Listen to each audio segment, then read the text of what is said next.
اعوذ باللہ من الشیطان الرجیم بسم اللہ الرحمن الرحیم ان اللہ وملائکتہ یصلون علی النبی یا ایہا الذین آمنوا صلوا علیہ وسلموا تسلیما اللہم صلی علی سیدنا و نبینا و شفیعنا و مولانا محمد وعلی آل محمد وبارک وسلم۔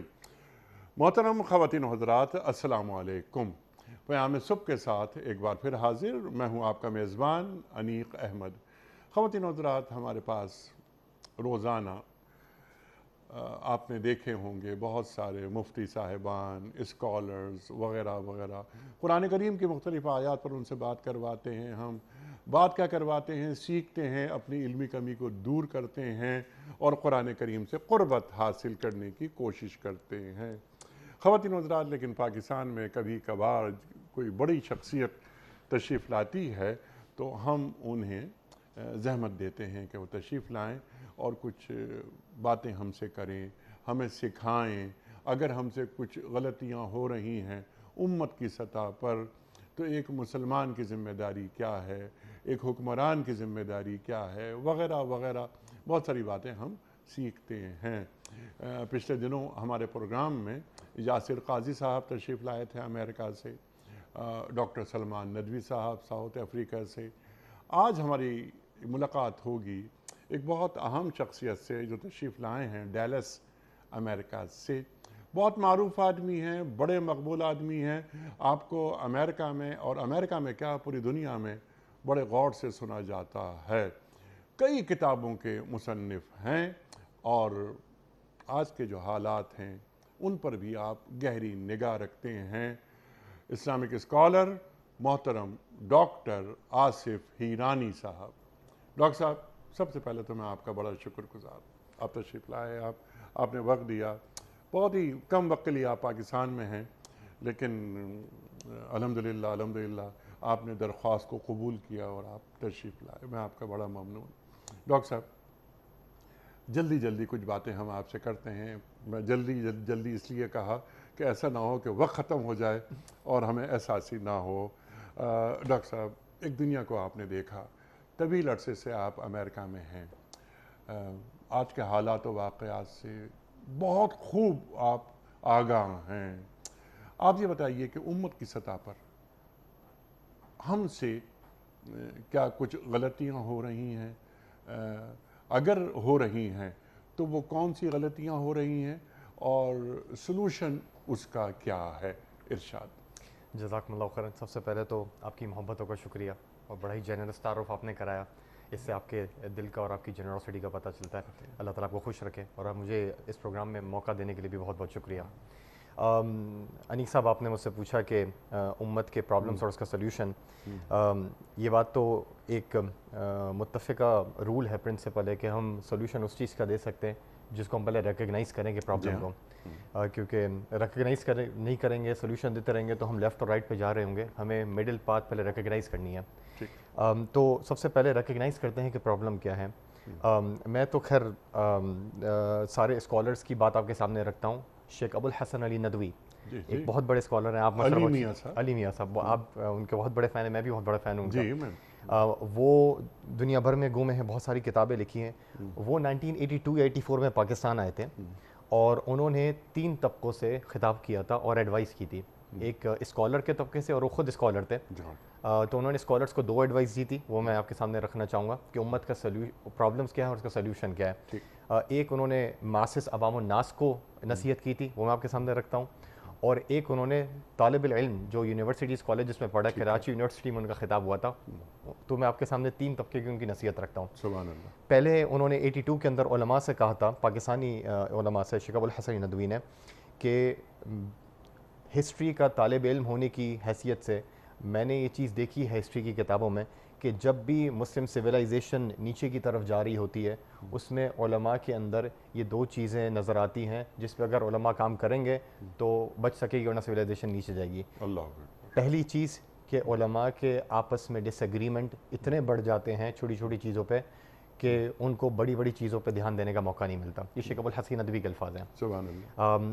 دوسری چیز انہوں نے یہ کہی علماء کے طبقے سے کہ علماء کا طبقہ اور جو عوام الناس میں انٹلیکچوئل طبقہ ہے اس میں سے بہت بڑا گیپ آ جاتا ہے کہ علماء ماشاءاللہ قرآن حدیث اور پریزرویشن کی تو بہت زیادہ کام کر رہے ہوتے ہیں, اللہ تعالیٰ جزاک خیر عطا فرمائے, لیکن انٹلیکچوئل لیول کے ساتھ جو انہیں رابطہ رکھنا چاہیے تھا وہ رابطہ نہیں رکھ پاتے, اور ایونچولی معاشرہ چلتا ہے انٹلیکچوئل لوگوں کے ساتھ ہی ہے.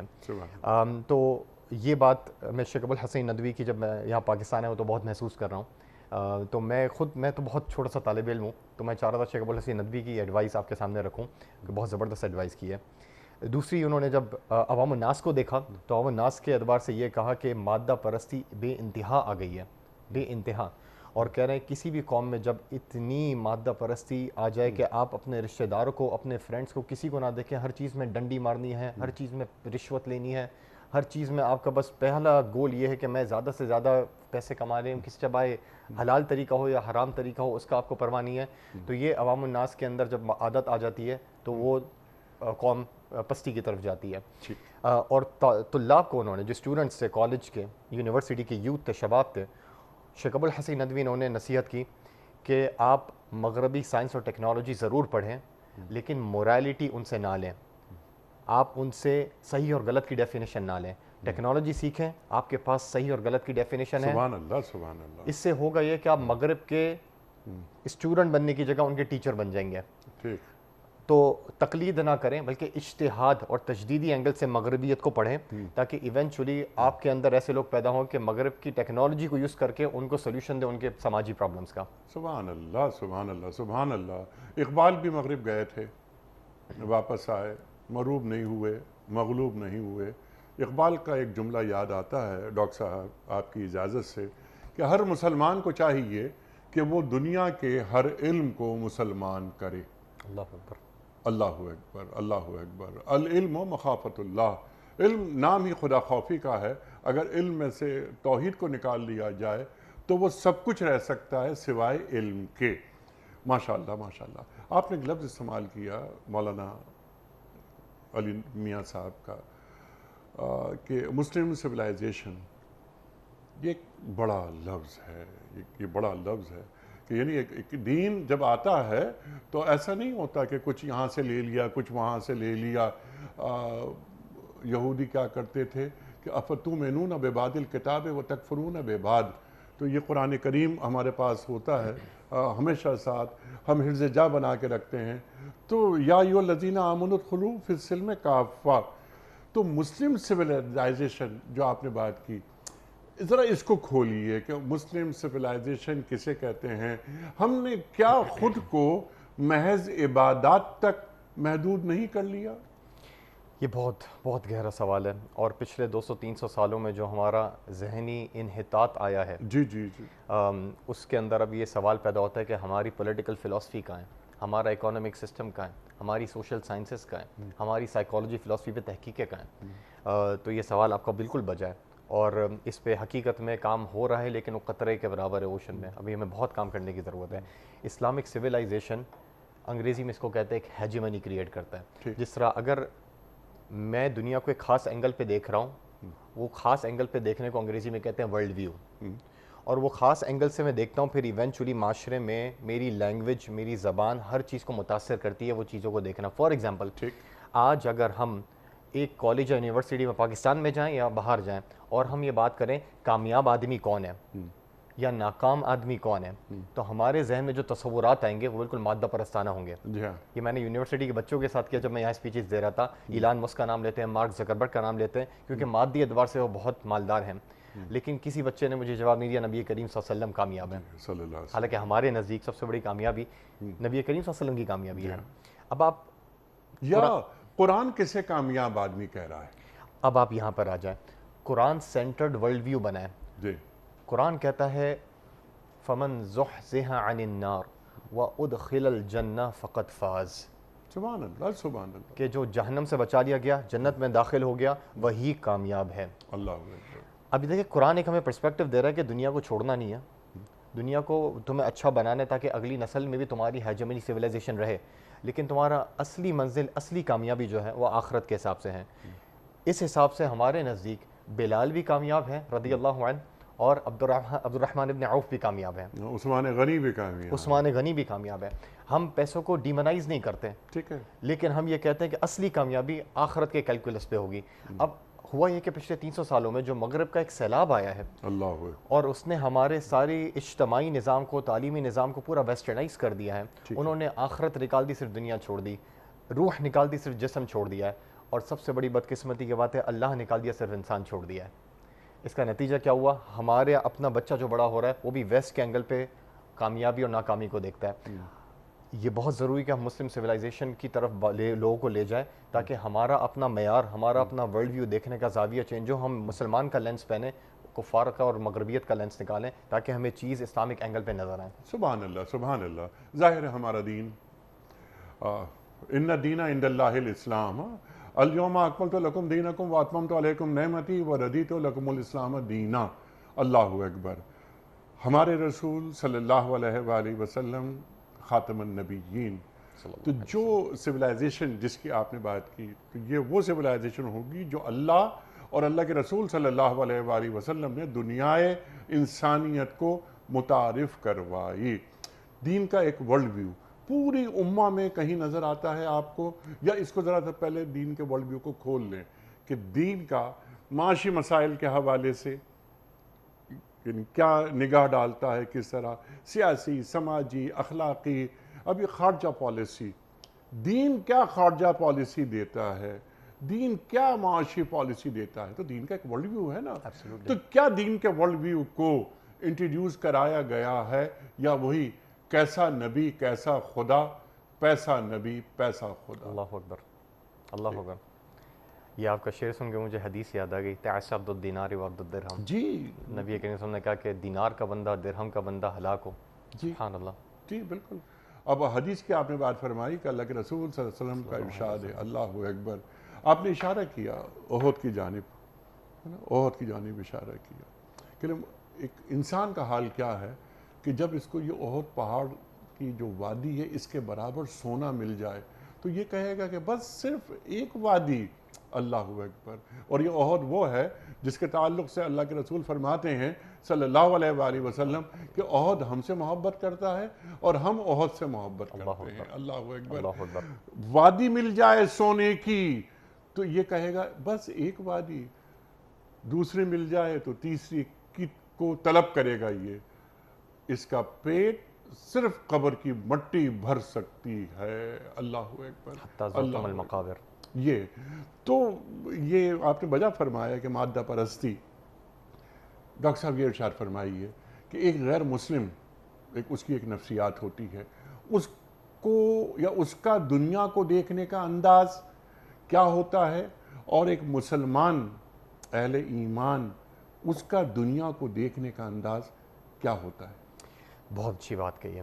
اس میں پورا ایک الگ سے پروگرام کیا جا سکتا ہے ورلڈ ویو پر, لیکن میں مختصراً بات کروں گا کہ 3 چیزوں میں فرق ہوتا ہے. اگر آپ یہ 3 چیز آڈینس اگر ہماری 3 چیزوں کو سمجھ لیں تو اسلامک ورلڈ ویو اور جو آج کا جدیدیت یا ماڈرن ورلڈ ویو ہے اس میں فرق واضح ہو جائے گا. پہلی چیز جو پہلا ڈفرنس ہے وہ انسان جو مغربیت یا ماڈرن ورلڈ ویو پہ جا رہا ہے وہ جسم کو تو دیکھتا ہے, روح کو نہیں دیکھتا, کیونکہ اس کے لیے کوئی بھی غیب سے آنے والی چیز, ان سین دنیا سے آنے والی چیز پر ایمان رکھنا بڑا مشکل ہے, کیونکہ جو چیز فزکس سے سائنس سے پروو نہیں ہو سکتی ہے اس چیز کا انکار کر دیتا ہے. روح ان سین غیبیات سے آتی ہے تو اس کا انکار وہ لازمی کرے گا. جسم پہ توجہ ہوگی, روح پہ توجہ نہیں ہوگی. دوسری چیز مغربیت دنیا کی اس دنیا پر تو توجہ ہوگی لیکن آخرت پر توجہ نہیں ہوگی, جنت پہ توجہ نہیں ہوگی, کیونکہ وہ بھی غیبیات کا معاملہ ہے. تیسری چیز ان کی انسانوں پر تو توجہ ہوگی, اللہ سبحانہ و تعالیٰ پر توجہ نہیں ہوگی, کیونکہ اللہ تعالیٰ بھی غیب میں ہے. اب اسلامک ورلڈ ویو میں یہ ہے کہ ہم نے جسم کا انکار نہیں کیا. ہم میں اور عیسائیت میں ایک فرق یہ ہے کہ ہم روح کی وجہ سے جسم کو تکلیف دینے پہ نہیں مانتے. ہم کہتے ہیں جسم اگر آپ کا بیمار ہوا ہے اب ہاسپٹل جائیں, لیکن جسم کے ساتھ ساتھ ہم کہتے ہیں روح ایک ایسی چیز ہے جو جسم سے زیادہ ضروری ہے. ہم غیبیات پہ ایمان رکھتے ہیں. ہمیں روح کی نرشمنٹ بھی کرنی ہے جس طرح جسم کا خیال رکھنا ہے. پھر ہم کہتے ہیں دنیا کا انکار نہیں کرنا, دنیا میں ہمیں کامیاب ہونا ہے تاکہ ہماری سویلائزیشن قائم ہو, لیکن ایٹ دی سیم ٹائم آخرت کے سامنے دنیا وما الحیات الدنیا الا متاع الغرور بالکل ورتھ لیس ہے. آخرت کی کامیابی اصل کامیابی ہے, تو آخرت پہ ہمارا زور ہونا چاہیے. اور تیسری چیز, انسان کا انکار نہیں ہے, انسان موجود ہے, انسان کو کامیاب کرنا ہے ڈفرینٹ شعبوں میں, لیکن اللہ سبحانہ و تعالیٰ کی جو ذات ہے وہ ریئل ایگزسٹنس حقیقت میں وہ ہے, کیونکہ اس کی ایگزسٹنس کو ہٹا دیں گے کس کی ایگزسٹنس رہ جائے گی. تو ہمارا یہ جو یقین ہے یہ اللہ تعالیٰ کو لاتا ہے, آخرت کو لاتا ہے, اور روح کو لاتا ہے انسین دنیا میں غیبیات سے, جس کا مغربیت نے پوری طرح انکار کر دیا ہے. اس کا میں ایک واقعہ سنا دوں. علی میاں صاحب کا نام آیا تھا ابھی, تو علی میاں صاحب پہلی بار ہارورڈ یونیورسٹی امریکہ گئے. 1977 میں ایک بندہ ایسٹ سے اٹھ کے پہلی بار ہارورڈ گیا ہے. آپ سوچئے کہ ہم لوگ جاتے ہیں تو کس قسم کی ذہنیت سے جاتے ہیں ہمارے کے بچے. 1977 میں ان کا ہارورڈ یونیورسٹی میں لیکچر ختم ہوا ہے. کسی نے سوال پوچھا کہ how did you find American people, آپ نے امریکن لوگوں کو کیسا پایا, امریکن انسانوں کو. علی میاں صاحب کے الفاظ ہیں, آج تک وہ لکھے ہوئے, کہہ رہے ہیں یا میں نے انسانوں کو تو پایا ہی نہیں ہے, یا میں نے مشینوں کو پایا. تو کہتے کیا مطلب ہے آپ کا؟ کہہ رہے ہیں انڈسٹریل ریولوشن کے بعد امریکی لوگوں کو آپ نے امریکہ نے صرف مشین کی طرح ٹریٹ کیا ہے. آپ نے ان کی صرف باڈی پہ دھیان دیا ہے, ان کی روح اور روحانیت پہ دھیان نہیں دیا ہے. کتنا پیارا نقطہ اور کتنا پیارا طریقہ ہے بیان کرنے کا. ہمارے مذہب نے روحانی نرشمنٹ پر بھی دھیان دیا ہے, بس یہ فرق ہے. لیکن ہمیں جب اس پہ دھیان دینا ہے, انیک صاحب میں آپ کے توسط سے ساری آڈینس کو کہنا چاہوں گا, ہمیں اینٹا موڈ نہیں رکھنا ہے, ہمیں جسم پر بھی دھیان دینا ہے, روح پر بھی دھیان دینا ہے. کیونکہ اصل میں ہوتا ہے کہ جب ایک انتہا کا رد کر رہے ہوتے ہیں تو دوسری انتہا پہ چلے جاتے ہیں. اسلام انتہاؤں کا نام نہیں ہے, اسلام ایک پورا ضابطہ حیات کا نام ہے جو معتدل رستہ ہمیں دیتا ہے, امت وسط, امت وسط. بس یہ فرق ہے. سبحان اللہ, سبحان اعتدال, یہ نقطہ آپ سے ہم نے سیکھا. سبحان اللہ, سبحان اللہ. اچھا ڈاکٹر صاحب, جو امت کے کچھ مسائل جو میں نے سوال رکھا تھا, اس میں ایک چیز یہ ہے کہ ہماری جو 57 اسلامک اسٹیٹس ہیں جو OIC کے رکن ہیں, ہم یہ دیکھتے ہیں کہ وہاں تعلیم کے شعبے کو ذرا اگنور کیا گیا ہے. دوسری چیز یہ کہ تفرقہ, یہ فرقے بازی جو امت روایات میں کھو گئی, حقیقت خرافات میں کھو گئی. عرب اور عجم, کیا اس کو بھی آپ ایک مسئلہ سمجھتے ہیں؟ کچھ مسائل اور بھی, پھر اس امت کی خوبیاں کیا ہیں, یہ بھی ہم آپ سے پوچھیں گے. بالکل. اچھا, یہ آپ نے بہت اچھا کیا کہ جب آپ چیلنجز کو ڈسکس کر رہے ہیں تو آپ نے کہا کہ اپرچونیٹیز کو بھی ڈسکس کرنا ہوگا. بالکل. پہلے مجموعی بات کر لیتے ہیں, پھر ہم انشاءاللہ مجموعہ فقہ الاسلامی OIC پر آتے ہیں. مجموعی بات یہ ہے کہ چیلنجز اس اعتبار سے جو اب اکتوبر 7 کے بعد ہمارا پورا ڈسکورس ہے, جو باتیں ہیں, ہماری بات چیت, ہمارے پروگرامات ہیں, وہ بالکل چینج ہو گئے. اکتوبر 7 نے پوری دنیا میں جتنی تناظیم تھی, غیر مسلموں کی, مسلمانوں کی جو کام کر رہی تھی, ان سب کو ٹھیک ٹھاک ایکسپوز کیا ہے. امریکن ہائر مورل ویلیوز پوری ایکسپوز ہو گئی ہیں. یہ وہ قوم تھی, مغربیت کی قوم, جو کہ فریڈم آف اسپیچ کے نام پہ لوگ پہ اٹیک کرتی تھی. افغانستان عراق پہ اٹیک آپ کو پتہ ہے ہوا ہی اس نام پہ تھا کہ یہاں کی خواتین کو حقوق نہیں ملتے. وومن رائٹس پہ, ہیومن رائٹس پہ, فریڈم آف اسپیچ پہ, یہ مغربی ستون تھے, پلر تھے. اکتوبر 7 ہوتا ہے, فریڈم آف اسپیچ غائب ہو گئی, وومن رائٹس غائب ہو گئے, ہیومن رائٹس غائب ہو گئے. 50,000 خواتین انیک صاحب غزہ میں پریگننٹ ہے, ہسپتال تو دور کی بات ہے, انہیں شیلٹر نہیں ملا کہ وہ ڈیلیور کر سکیں. اللہ. میں پوچھتا ہوں کہاں گئے وہ وومن رائٹس جس پہ آپ نے افغانستان پہ بمباری کی تھی اور کہا تھا کہ ہمیں یہاں کی خواتین کو حقوق دینے, اب کیوں نہیں آواز اٹھ رہی آپ کی؟ یعنی اس کا مطلب ہے کہ وومن رائٹس کی آڑ میں آپ کچھ اور پروموٹ کرنا چاہ رہے تھے. ہمارے یہاں کے لوگ بہت جلدی متاثر ہو گئے تھے. اکتوبر 7 ہوا, مغرب نے اپنی ویلیوز کو ایکسپوز کر دیا. پھر ہمارے یہاں پہ بھی آپ غلطیاں دیکھیں. جب صلاح الدین ایوبی نے اقصیٰ کو لیا ہے, اس سے 87 سال پہلے اقصیٰ کو لیا جاتا ہے, کروسیڈرز لیتے ہیں صلیبی جنگوں میں. ابن اسیر اپنی کتاب میں تاریخ میں واقعہ لکھتے ہیں, میں نہیں لا رہا, ابن اسیر اپنی کتاب میں لکھتے ہیں جب یہ واقعہ ہوا ہے اس سے تقریباً 20 سے 25 سال پہلے بغداد کے اندر یہ بحثیں ہو رہی تھی کہ شافعی یا حنبلی مذہب عقیدے کے اعتبار سے زیادہ بہتر ہے. اور ابن اسیر کہہ رہے ہیں کہ وہاں یہ تیاریاں ہو رہی ہیں کہ اقصیٰ تم سے لے لی جائے, اور ہمارے یہاں پہ فقہی ڈسکشن اور اس قسم کی کلامی ڈسکشنز ہمیں اندر سے کمزور کر رہی تھی. تو حقیقت میں کسی ایک طبقے کی غلطی نہیں ہوتی ہے, جب معاشرہ زوال میں جاتا ہے بہت سارے طبقوں سے غلطیاں ہو رہی ہوتی ہے. پھر حکمرانوں کی بھی اس دور میں بھی اور آج کے دور میں بھی ہمیں غلطیاں نظر آتی ہے.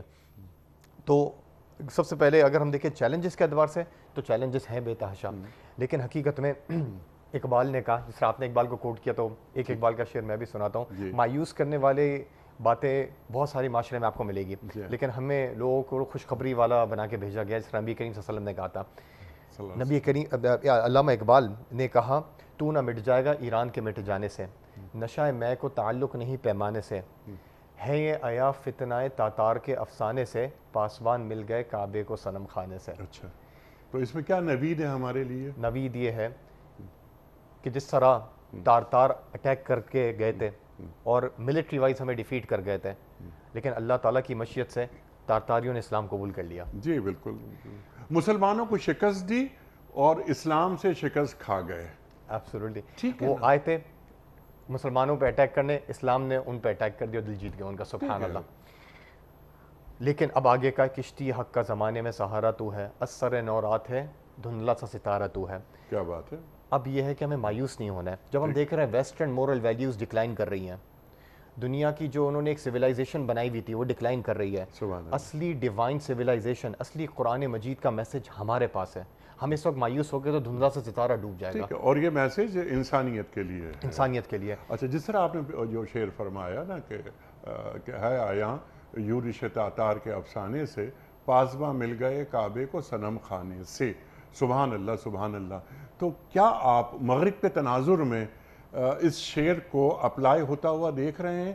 یعنی کیا عجب کہ اسلام کا دفاع کرنے والے مغرب سے اٹھیں. میں اس بات کی آپ کے چینل پہ گواہی دے رہا ہوں کہ ہمارے باقاعدہ امامس کے گروپ ہیں.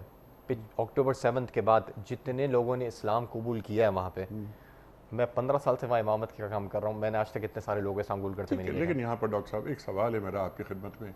انہوں نے مسلمانوں کو دیکھ کر اسلام قبول کیا یا قرآن کو پڑھ کر اسلام قبول کیا؟ مختلف وجوہات ہیں. نہیں، لیکن اکتوبر 7 میں کے بعد میرا سمپل سوال ہے، مسلمانوں کو دیکھ کر، ان کا کردار دیکھ کر وہ اسلام قبول کیا انہوں نے، یا انہوں نے قرآن کریم سے اپنا جڑاؤ پیدا کیا، قرآن پڑھا اور پھر قرآن نے انہیں اپنی گرفت میں لے لیا؟ قرآن مجید سے تعلق جوڑ کے اور اکتوبر 7 کے بعد غزہ کی مسلمانوں کی ریزیلینس کو دیکھ کر، کیونکہ آپ کو پتہ ہے مسلمانوں کے اخلاق بدقسمتی سے زبوحالی کا شکار ہیں. تو ہم لوگ تو بحیثیت اخلاق داعی نہیں بن سکے، لیکن قرآن مجید کی دعوت میں ایسی کشش ہے کہ ان لوگوں کو کھینچتا ہے، اپنی طرف بلاتا ہے. بہت سارے غیر مسلموں نے اکتوبر 7 کے بعد قرآن کھولا صرف یہ کہ غزہ کی ریزیلینس کہاں سے آ رہی ہے، وہ کس طریقے سے اپنے آپ کو، حالانکہ گھر نہیں ہے ان کے پاس، کچھ نہیں ہے، ہاتھ پیر اڑ رہے ہیں، پھر بھی وہ لوگ کہہ رہے ہیں الحمدللہ. بہت سارے لوگوں نے یہ ریزن سائڈ کیا اور اسلام قبول کیا ہے. تو حقیقت میں اللہ سبحانہ و تعالیٰ نے ایک اس کے پیچھے ایک مخفی پہلو واللہ علم یہ بھی ہو سکتا ہے کہ بہت سارے لوگوں کو اسلام کی طرف گائیڈ کرنا ہو. سبحان اللہ. تو ہمیں نا امید نہیں ہونا ہے، ہمیں امید رکھنی ہے، لیکن بحیثیت امہ یہ ہمارے لیے کھڑے ہونے کا ٹائم ہے. سب سے پہلے سوچنا ہے کہ اگر ہم اس وقت کھڑے نہیں ہوئے تو کب کھڑے ہوں گے؟ جب 1220 کے اندر سمرقند اور بخارا تارتار تباہ کرتے ہیں، بغداد کے اندر اس وقت کوئی ریاکشن نہیں ہوتا ہے بلکہ ناچ گانے ہو رہے ہوتے ہیں. 40 سال بعد تارتاری آتے ہیں، بغداد کو بھی تباہ کر دیتے ہیں. کیا ہم ویٹ کر رہے ہیں کہ غزہ کے 40 سال بعد یہاں بھی واقعات ہوں، یا ہم کھڑے ہوں اور کم سے کم اویئرنیس پیدا کریں؟ دیکھیں ہر چیز میں ٹائم لگتا ہے، فلیشی ورک پہ کبھی نہیں جانا چاہیے. صلاح الدین ایوبی نے 87 سال لگائے. جب یہ واقعہ ہوا، اقصیٰ چھینے گئی، تو باقاعدہ علماء نے پہلے کتاب لکھی ہے کہ اس کی اویئرنیس پیدا کریں. اس کے بعد اگلی نسل آئی، پھر انہوں نے کہا کہ سب کو متحد کریں.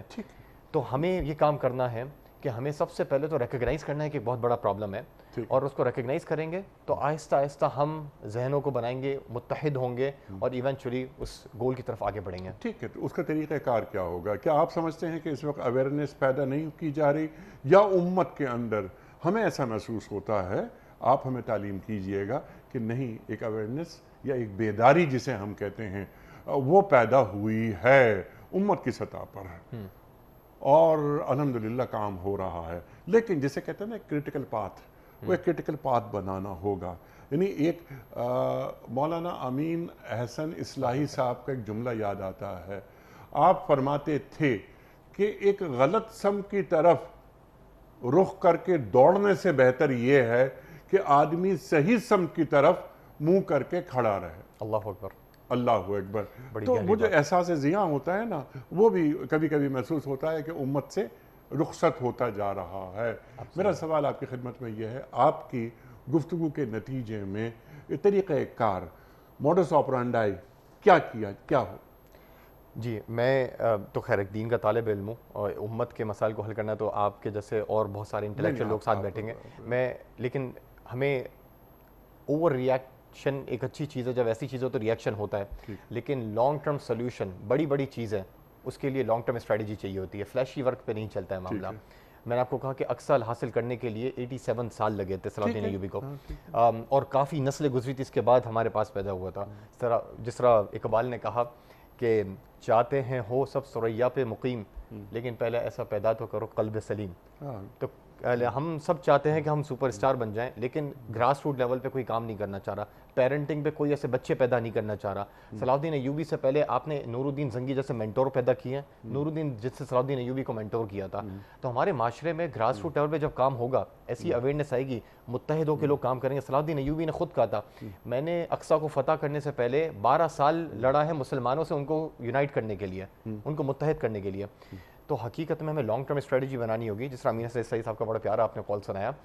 جب ہماری اگلی نسل کو ہم یہ میسج دے دیں گے کہ آپ کو جزوی اختلافات آپ کو رکھنے ہیں، لیکن ایونچولی امہ سینٹرک ورلڈ ویو رکھنا ہے، امہ کی طرف دیکھنا ہے، آپ کو چھوٹے چھوٹے گروپس اور موب سے باہر آ کے سوچنا ہے، امہ کی سطح پہ سوچنا ہے۔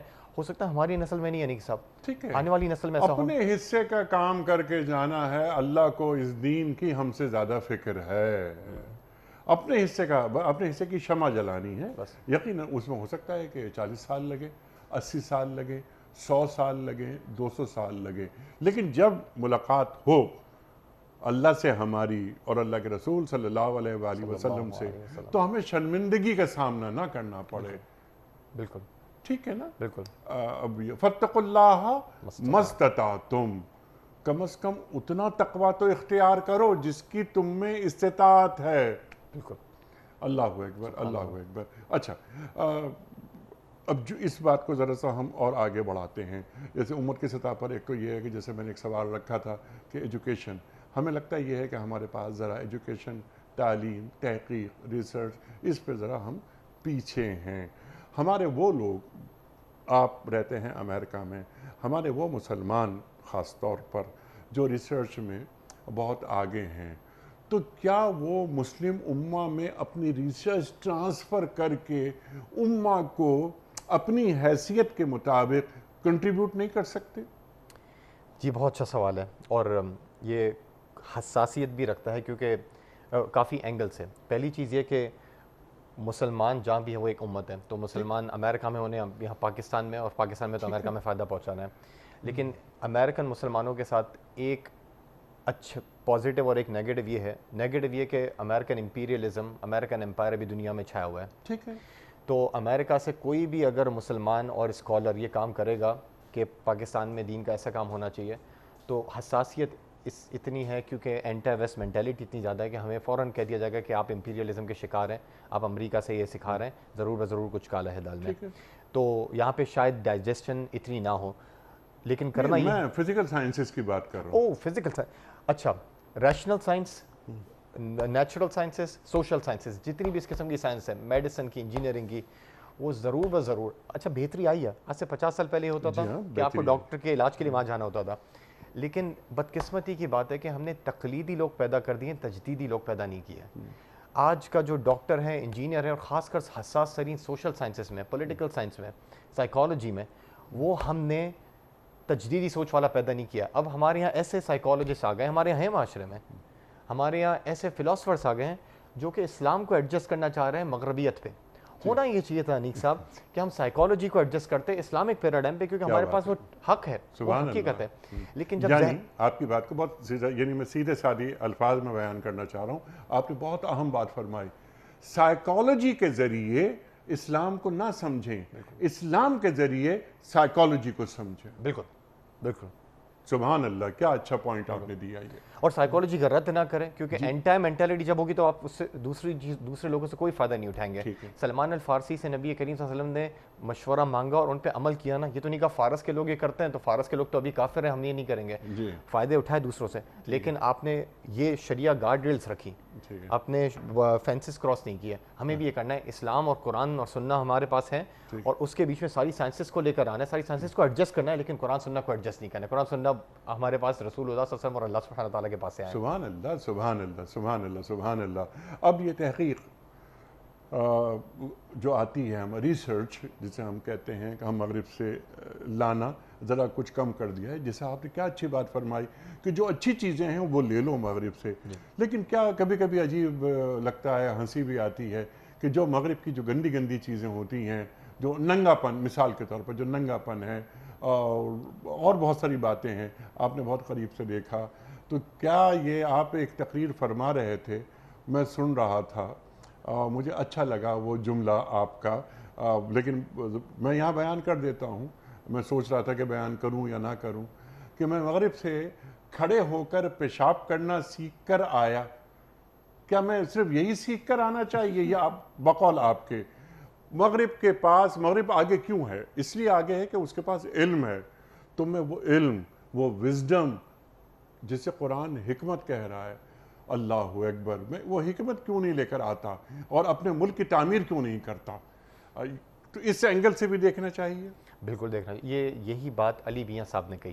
واپس علی میاں صاحب کا ذکر آ گیا کہ شروع میں ان کا یہ جو آپ نے بات کہی ہے کہ آپ کو مغرب سے ٹیکنالوجی اور اس طرح کی چیزیں لینی ہیں, لیکن موریلٹی کے اعتبار سے, صحیح اور غلط کے فرق کے اعتبار سے یہ چیزیں بالکل نہیں لینی ہے, کیونکہ آپ کے پاس ایک اچھا ورژن ہے. آپ کے پاس گاڑی ہے, آپ بائک کیوں لیں گے؟ ایک سیدھی سی بات ہے, آپ کے پاس قرآن اور حدیث نے اچھائی اور برائی بتائی ہوئی ہے, آپ یہ باقی چیزیں وہاں سے کیوں لے رہے ہیں؟ لیکن علی میاں صاحب نے بات کہی کہ جب انسان ذہنی انحطاط کا شکار ہو, ذہنی غلامی کا شکار ہو, تو وہ اس چیز میں فرق نہیں کر پاتا کہ کیا اچھا ہے کیا برا ہے. ٹھیک ہے, تو وہ ہر چیز کو لے گا اور کہے گا اس ننگے پن سے اس ٹیکنالوجی کا تعلق ہے. جب تک ننگے نہیں ہوں گے تب تک ٹیکنالوجی نہیں آئے گی. یہ جب ذہنی غلامی ہوتی ہے تو انسان اس چیز میں فرق نہیں کر پاتا ہے.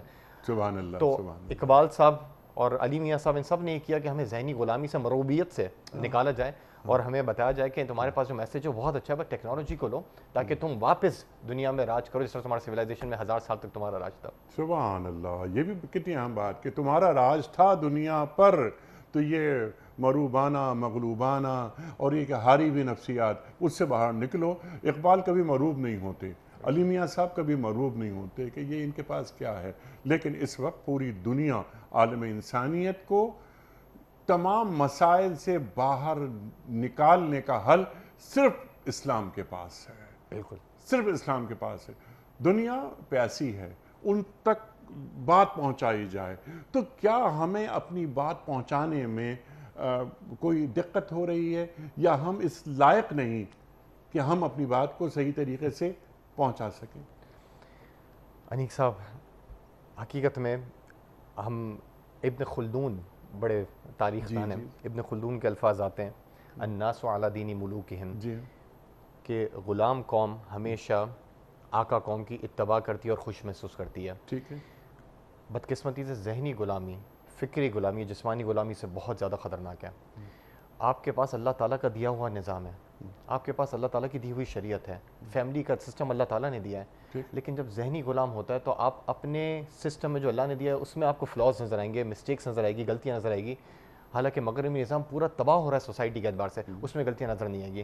تو آپ دوسروں کو کیسے کنونس کریں گے جب آپ کے دل میں خود اس قسم کے شکوک و شبہات ہوں؟ ٹھیک ہے. تو یہاں پر جو اسکالرز ہیں ہمارے, آپ جیسے اسکالرز موجود ہیں, اور پورے امریکہ میں بہت سارے اسکالرز ہیں, پاکستان میں الحمدللہ بڑے بڑے علماء موجود ہیں یہاں.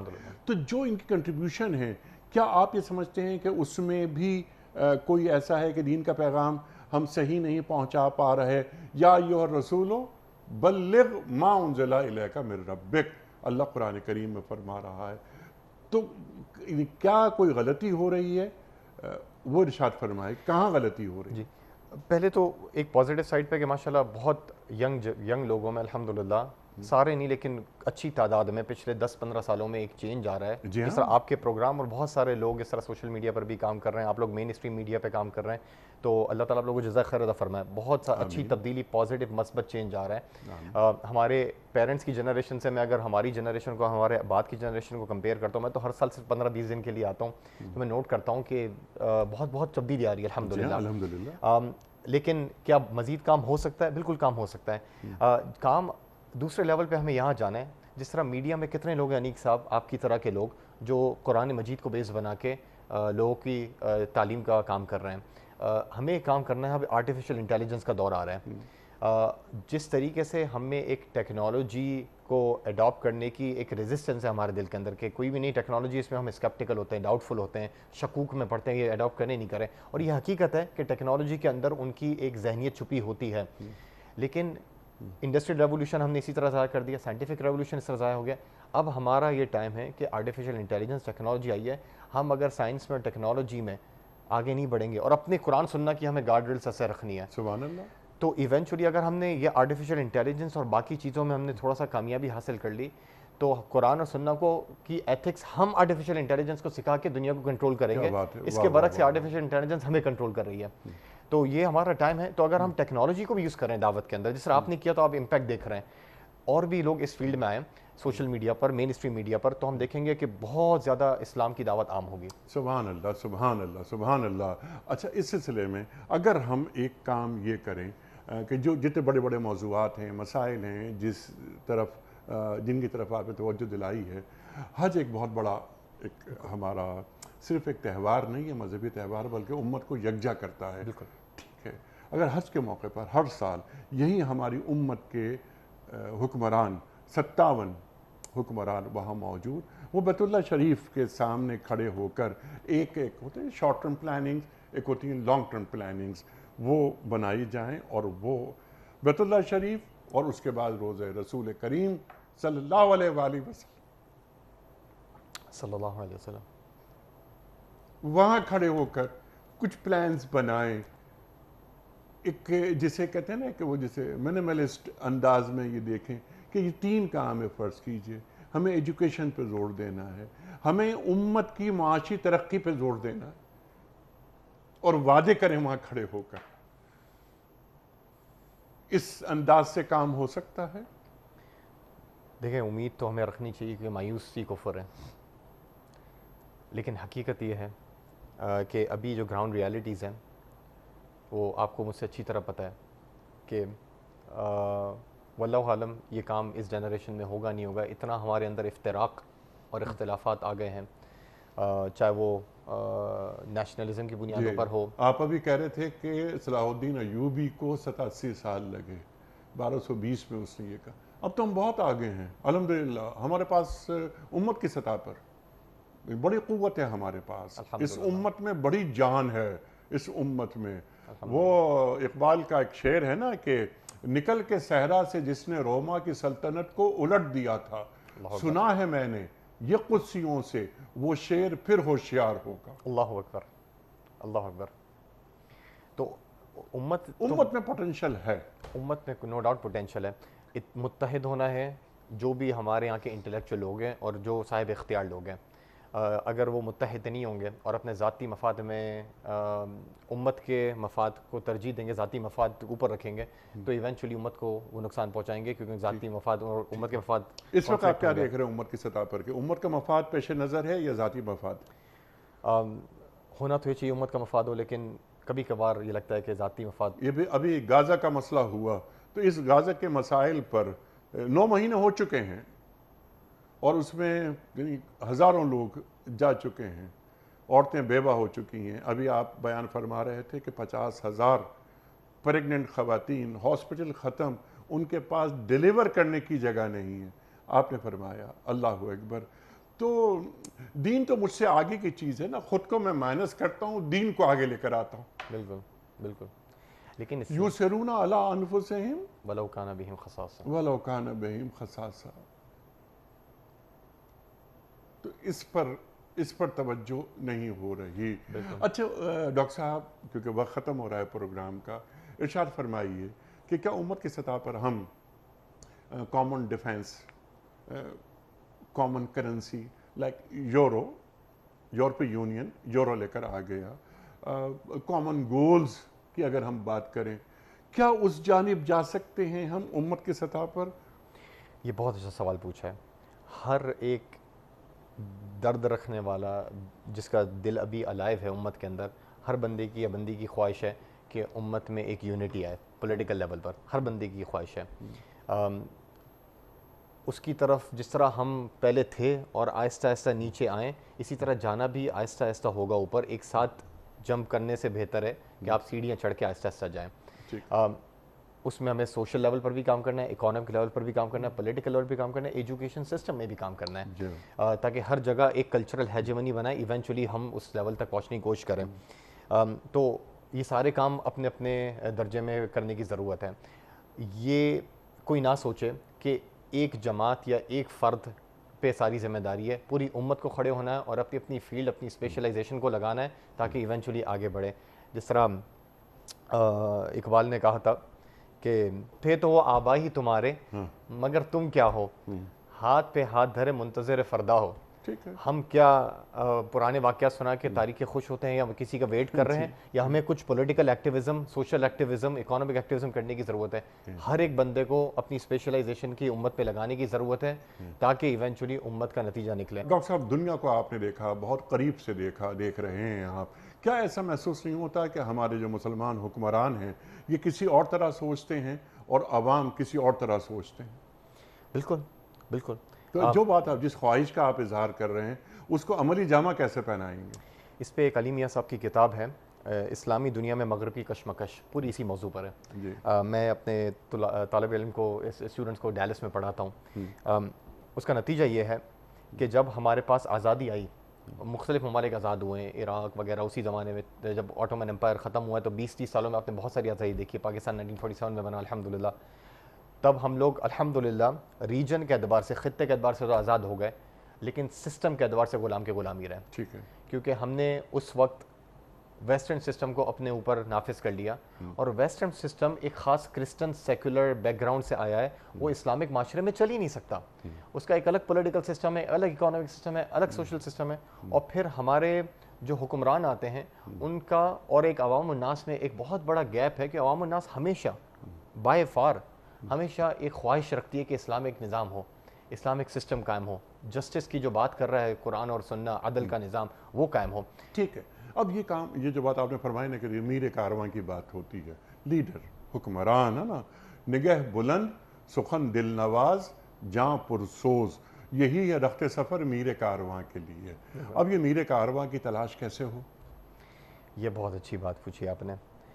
دیکھیں, آپ کو اگر میر کارواں بنانا ہے تو سب سے پہلے آپ یہ اپنے آپ سے پوچھیں کہ اللہ تعالیٰ نے آپ کو اپنے گھر کا پریزیڈنٹ بنایا ہے, اپنے گھر کے پرائم منسٹر بنایا ہے, آپ بھی ایک گھر کی حکومت کر رہے ہیں. آپ نے اپنے بچوں کی تربیت ایسے کی ہے کہ وہ نیکسٹ لیڈر بنے گھر کے, یا نیکسٹ لیڈر بنے. صلاح الدین ایوبی کو ریس کرنے والے کچھ پیرنٹس ہی ہوں گے نا. ہم لوگ فوراً یہ کہہ دیتے ہیں حکومت کی غلطی ہے. کیا ہم ایسے بچوں کی تربیت کر رہے ہیں کہ معاشرہ جس سے اچھا ہو اور ایونچولی وہیں سے اچھے حکمران نکلیں؟ ٹھیک ہے, یعنی پیرنٹنگ, اس پہ بھی مجھے آپ سے بات کرانی ہے. آپ نے جو بات فرمائی ہے کہ مغرب ظاہر ہے وہ مغرب ایک سویلائزیشن کی جو بات ہوئی تھی, ایک سویلائزیشن ہے جس کی ہیجمنی طاری ہو گئی ہے. مغرب کے ساتھ ہمارا مسلمان کی حیثیت سے وہ ایک حکمران ہو یا امت کی سطح پر تعلق کیسا ہونا چاہیے؟ وہ مفاہمت والا ہو یا مزاحمت والا ہو؟ جی, اس میں نے دیکھا ہے جب بھی میں مسلم ممالک میں گیا ہوں تو افراط اور تفریط بہت نظر آتا ہے, بہت زیادہ. ایک طبقہ تو وہ ہے جو اتنا متاثر ہوا ہے, اتنا تقلیدی مزاج کا, کہ وہ کہہ رہا ہے جو بھی مغرب سے آ رہا ہے وہ لینا ہے ایز اٹ از, اس کو بغیر چینج کیا. جس طرح ہماری شروع میں بات ہوئی, چاہے ٹیکنالوجی ہو یا صحیح غلط کی ڈیفینیشن ہو, تو وہ کریں گے تو آپ کا معاشرے میں وہی مسئلے مسائل آ جائیں گے کہ بغیر شادی کے بچے 51% جس طرح انگلینڈ میں پیدا ہو رہے ہیں, 60% امریکہ میں پیدا ہو رہے ہیں بغیر شادی کے. آپ ایسا معاشرہ کرنا چاہ رہے ہیں؟ تو ایک تو یہ ہمیں ایکسٹریم نظر آتی ہے. دوسری ایکسٹریم مغرب کے اینٹائی سوچ پہ اتنی چلی گئی ہے کہ اس نے صحیح غلط تو الحمدللہ نہیں لیا, لیکن ٹیکنالوجی سے بھی اور سائنسز کے اعتبار سے بھی فائدہ اٹھانا بند کر دیا ہے. ہو سکتا ہے کہ اس کے پیچھے کوئی مذہبی ریزن ہو اور اس دور میں وہ کام آ گیا ہو, لیکن کیا آج کے دور میں ہم میں سے ہر بندہ ٹیکنالوجی یوز نہیں کر رہا؟ آپ کے چینل کے تھرو کتنے لوگوں کو دین کا پروگرام پہنچ رہا ہے؟ اب ادعو الی سبیل ربک بالحکمہ والموعظۃ الحسنہ وجادلہم باللتی ہی احسن. اس آیت کی روشنی میں ہمارا لائے عمل کیا ہونا چاہیے؟ اس آیت کی روشنی میں سب سے پہلے تو یہ ہونا چاہیے کہ ہمیں امت وسط بنایا اللہ تعالیٰ نے.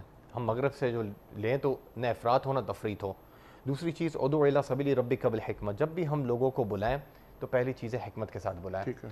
اور حکمت کے ساتھ کا مطلب ہمارے ٹیچر ڈاکٹر اسرار احمد، آپ کے دوست ڈاکٹر اسرار احمد، آپ کے مینٹور ڈاکٹر اسرار احمد نے یہ کہا یہاں پر ادعو الی سبیل ربک بالحکمہ کا مطلب ہے کچھ معاشرے میں ایسے لوگ ہوتے ہیں جو ہر چیز میں حکمت کی دلیل انٹلیکچوئل لوگ ہوتے ہیں، سبحان اللہ. اور ان کو آپ اگر اسٹوریز سنا دیں گے، ایموشنل اسٹوریز، ہو سکتا ہے کہ ان کا دل قائل نہ ہو اسلام کی طرف، اللہ کی طرف، تو ان کو دائی کو یہ چاہیے کہ اپنی اسٹریٹجی کو بدلے اور ان کے پاس حکمت والے دلائل لے کر جائیں، سبحان اللہ. انٹلیکچوئل امپیریکل ڈیٹا لے کر جائیں، ان کو قائل کرے. تو ادعو الی سبیل ربک بالحکمہ، اور یہی وہ لوگ ہیں جو معاشرے کو چلاتے ہیں. معاشرے کے 20% لوگ ہوتے ہیں نیک صاحب آپ جیسے، جو 80% لوگوں کو ڈیٹا دے رہے ہوتے ہیں.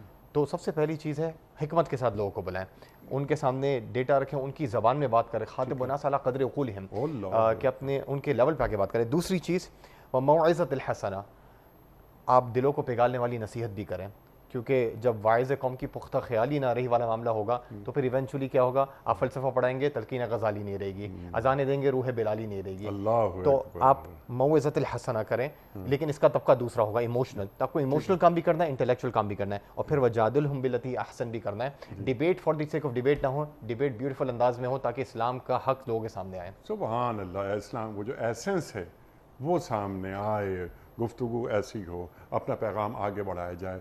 دنیا میں 57 مسلمان ممالک ہیں، تو دنیا بھر میں ایمبیسیز موجود ہیں ہماری. کیا ہم ان ایمبیسیز کے ذریعے یہ کام کر سکتے ہیں؟ ہونا تو یہ چاہیے تھا کہ ہم کریں، ٹھیک ہے. لیکن بہت ساری وجوہات کی وجہ سے ہماری یہ ترجیح نہیں رہی، ٹھیک ہے. بدقسمتی سے. ایک پاکستان کی ایک ایمبیسی، ہم بیٹھے ہوئے تھے ایک بڑا ملک، تو وہاں کوئی گفتگو جاری تھی، تو قرآن کی ضرورت، یعنی میں کوئی بات کہہ رہا تھا تو کسی صاحب نے جو کہ بہت بڑے افسر تھے، انہوں نے کہا کہ نہیں قرآن میں تو یہ موجود نہیں ہے. میں نے کہا آپ نے کیسے یہ بات کہہ دی کہ قرآن میں نہیں ہے؟ تو انہوں نے کہا آپ ایسا کیجئے کہ قرآن کریم بس یہ منگوا لیجئے، میں ابھی بتا دیتا ہوں قرآن میں کہاں لکھا ہوا ہے.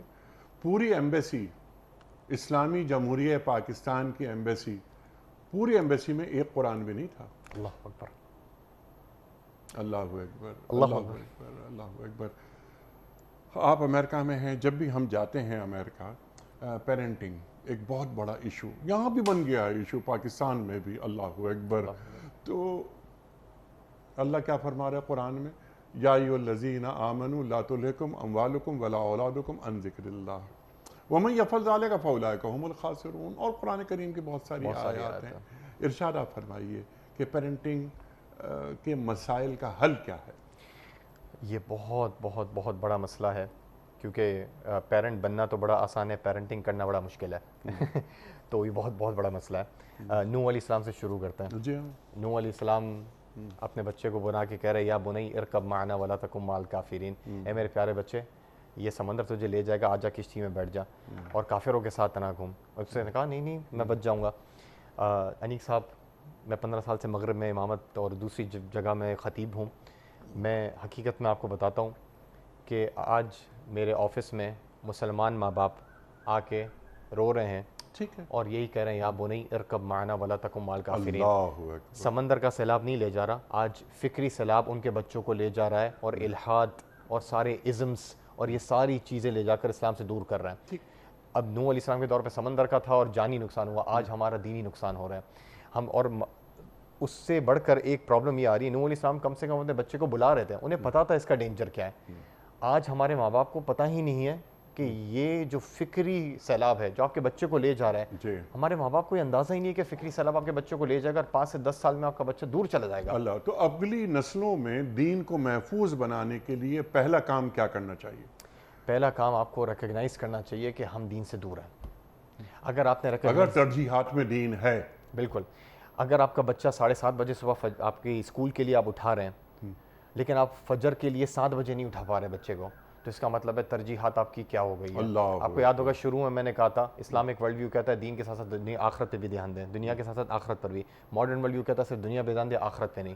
تو اگر 7:30 بجے صبح اسکول کے لیے بچوں کو اٹھا رہے ہیں لیکن 7 بجے فجر کے لیے نہیں، اس کا مطلب ہے ہمارا دھیان کیا ہے. ٹھیک ہے. بچے کی اگر نمازیں مس ہو رہی ہے، آپ کے چہرے پہ کچھ غصہ نہیں آ رہا، لیکن اگر ان کی گریڈز A سے B ہو رہا ہے اور آپ ان کی پوری ڈسپلن کر کے ان کو پنش کر رہے ہیں، اس کا مطلب ہے آپ اسکول پہ دھیان دیں لیکن آخرت پہ دھیان یا ایھا الذین آمنوا قوا انفسکم واہلیکم نارا. اللہ اکبر.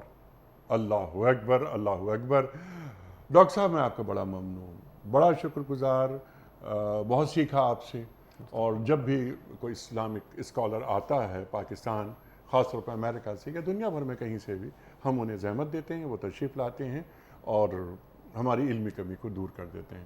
میں ایک بار پھر آپ کا شکر گزار ہوں۔ خواتین و حضرات، ڈاکٹر آصف ہیرانی صاحب ڈیلس امریکہ سے تشریف لائے ہوئے ممتاز اسلامک اسکالر، کئی کتابوں کے مصنف، آج پورے امریکہ میں خاص طور پر یوتھ اور بالعموم تمام سامعین، حاضرین، ناظرین سب کے محبوب ہیں ڈاکٹر آصف ہیرانی۔